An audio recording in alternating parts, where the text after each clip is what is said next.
It's wonderful to be back in this space. Nancy asked me how long it had been. I think it's been 26 years since I was last here. It's so wonderful to have the opportunity to worship with you this evening.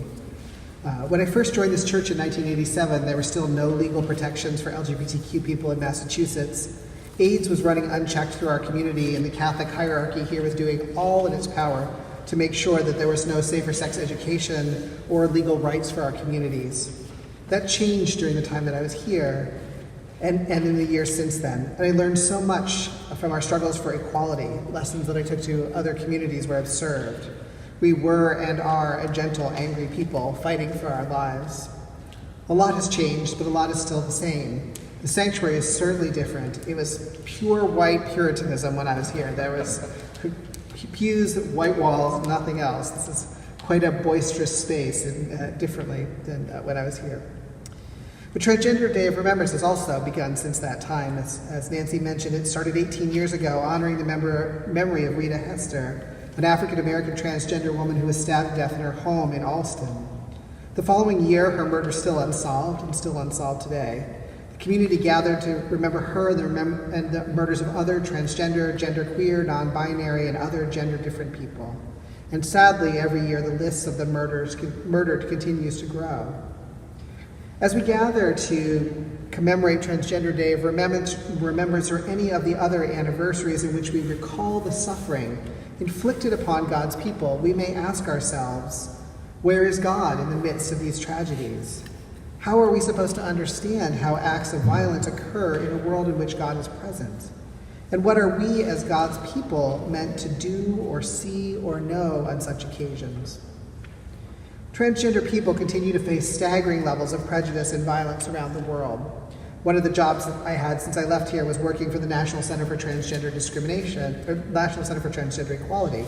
And I was one of the lead researchers on a report that we did on transgender discrimination, the first of its kind in this country, back in 2011.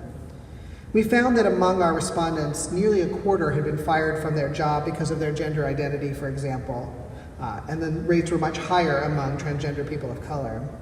At one point, we were sitting around analyzing the health outcomes of people who had been assaulted by their teachers before they were graduated from high school. How much more likely they were to attempt to commit suicide, or to be homeless, or to use drugs or alcohol to cope with mistreatment. When suddenly we stopped and we looked at each other and said, we're calculating the rates based on children who were attacked by their own teachers because they were different. It's horrifying. And then year after year, we hold commemorations like this and recite the names of so many dead. Where is God in the midst of this? Well, in the midst of it. One lesson we learn from Jesus' crucifixion is that God doesn't bail when things get tough, when people make mistakes. The holy is in it through the horrible mistakes that we collectively and individually make, through the violence, through the hardship. And we learn that those things are not the end of the story. So while none of us can know for sure what will happen when we die, I do firmly believe that God is there to greet us.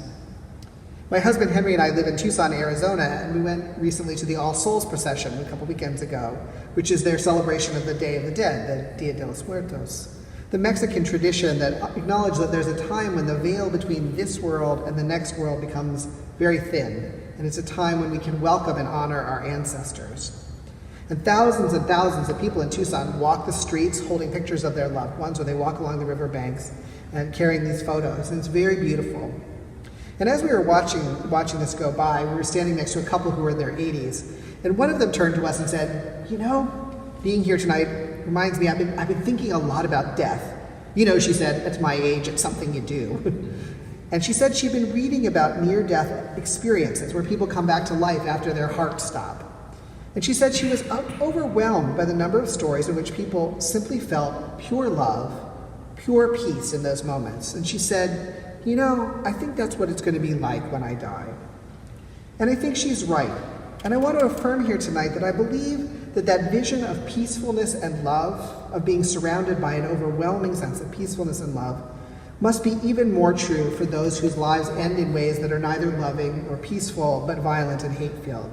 I believe that God is there to comfort, to receive that person, to sing to them as we sung, how could anyone ever tell you you were anything less than beautiful? How could anyone ever say you were less than whole? But even as God is comforting those who died and those who are left behind, I believe that God too is grieving, mourning the death of one of God's own children, someone made in the image and likeness of God, someone beloved. Psalm 139 says to God, "For it was you who formed my inward parts. You knit me together in my mother's womb." Transgender bodies may have been formed a little differently. Perhaps the knitting includes some unusual or unique stitches, but God is still the needleworker. In the book of Isaiah, God declares to the eunuchs, who are those figures in the Bible who are neither seen exactly as male or female, somewhere in between. God declares that the eunuchs who keep God's feasts, who honor God, they will be given everlasting names, better even than the names given to sons and daughters. It is these beloved heirs, beloved children, whose bodies are killed in the acts of violence and whose spirits are wounded by the relentless acts of prejudice so many face. Our reading from the gospel today tells us how Jesus views this messy world in which we live, a world where some go hungry and thirsty, without clothes or sick. And I chose this scripture passage because very recently I came across a painting that illustrates it that really stuck with me. I was in the Rijksmuseum, which is sort of the venerable big art museum in the middle of Amsterdam, and there's a painting from 1504 called The Seven Works of Mercy. And it illustrates this scripture passage that we heard for tonight. In the center panel, you see Jesus sitting on the orb of the world, looking down. He's supposed to be sitting in judgment of the world. But in each of the lower sections of the paintings, we see him again. We see the exact same face. So there in the bread line, standing patiently amid the hungry people, the same face of Jesus. Among the sick and the grieving, there's Christ. Waiting for water, in the line for water, the same face of Jesus. The only difference is in the right-hand panel where it shows the visiting of the prisoners. Jesus is not behind bars. Jesus is one of the visitors. That might have been going just a little too far for the artist. It's hard to say. But instead, Jesus is one of the visitors visiting those in prison, raising a hand and blessing them. This painting is a literal illustration of Jesus' words that whenever you care for one of the least of these, you are doing it directly to him. Not like it is for him or something that Jesus would approve of, but you are doing it to me, Jesus says. We can surely understand that transgender people are among the least of these in our society, twice as likely to live in poverty than the rate of the country as a whole. Almost a fifth of transgender people report having been homeless. 41% have attempted suicide at some point in their lives, a rate that is directly linked to acts of harassment, rejection, and violence. All of these, in fact, I would say, are acts of violence that erode life and dignity, in addition to the murders we're remembering. Almost 1 in 5 transgender people who are active in a faith community report being rejected from one. You know, that's the same percentage as who report denied being denied medical services because of their gender identity. And I was in a training in a room full of nurses, and I mentioned that statistic. 1 in 5 were turned away from medical care, and they gasped audibly when they heard about people who needed medical treatment being turned away. But when we talk about this to religious people, we say things to each other like, "Oh, I'm surprised that number's not higher." Or, "Yeah, that makes sense," right? What is it about religious people in which this experience of people being turned away is somehow expected? We have to change that. Because it's an unacceptable way to treat God's beloved children, our fellow human beings. Jesus also doesn't tell us to give bread to those who are worthy people, to those who are not sinners, to those who vote like us, to those who are like us in skin color, religion, immigration status, or any other characteristics. We are feeding Christ when we give bread to the hungry, whoever they are. So this passage is simple, but it's also complicated. It's complicated to put into place. Our companions in faith in Latin America who've lived the principles of liberation theology tell us that it's vital to ensure that everyone has bread. But there's more. I've met and prayed with a group of Mexicans when I was in Cuernavaca over several summers. They're part of a Christian-based community there. And if a member of their circle needs food or water or a job or some clothes, then they sort of huddle together and figure out, how do we meet this need? They're clear that they're simply living out the responsibilities that they have as Christians to one another, as outlined in this biblical passage that we read tonight. But the real revolutionary quality of these groups is not that they feed the hungry, as critically important as that is, but that they ask, Why don't the hungry have bread? Why don't the thirsty have clean water to drink? Why do some people have plenty of money while other people work tremendously hard and they have nothing? Both the Transgender Day of Remembrance and this passage of Scripture lead us to the question, why? Why are transgender women of color being targeted for murder? Why must transgender and genderqueer people live in conditions of poverty and abuse? Because the purpose of this gospel reading is not simply to remind us to be charitable. While feeding the hungry is something we should do, both because it frees someone from hunger for a time and because it is important for our spiritual well-being to consider the needs of others. We also fulfill the calling of this passage when we act to liberate people from the conditions that led them to be in that breadline, to be hungry, to be injured or killed, to be in need in the first place. Sometimes we have to do that freeing ourselves, for ourselves. But when we liberate someone, ourselves, one another, the stranger, when we liberate our communities, we liberate Christ. And that's the point of this story. After all, it isn't Jesus' intention that people remain hungry so we can feel good about feeding them and ensure a place for ourselves in heaven. No, the salvation that Jesus is talking about in this passage is the saving of the world, not just individually, but collectively. According to the Gospel of Matthew, Jesus began his public ministry with these words: "Blessed are the poor in spirit, for theirs is the kingdom of heaven. Blessed are those who mourn, for they will be comforted.